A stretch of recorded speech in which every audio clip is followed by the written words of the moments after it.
The flaring tool must be mounted the way it doesn't move during work. The best way is to put it in a vise.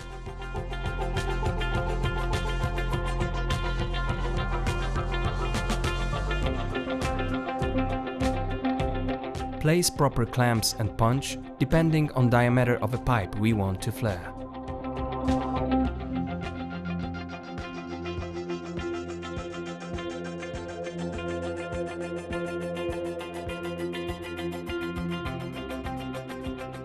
Place the pipe inside the clamps. Pipe's end must be aligned with clamps.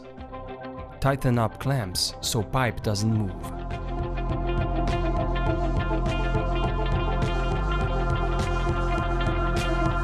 Screw the lever so the punch slides into clamps until it stops moving.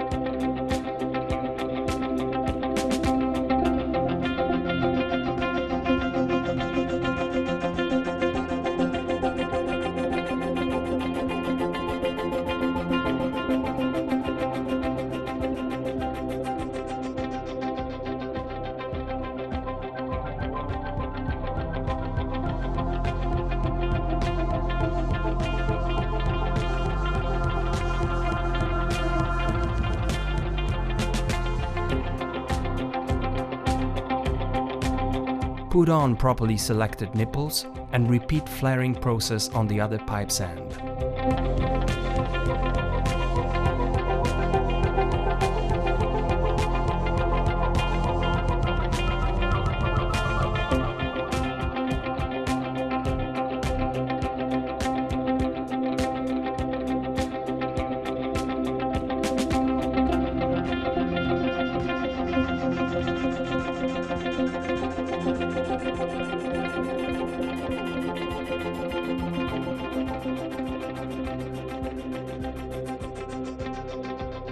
The tool makes flares on copper brake pipes of following diameters.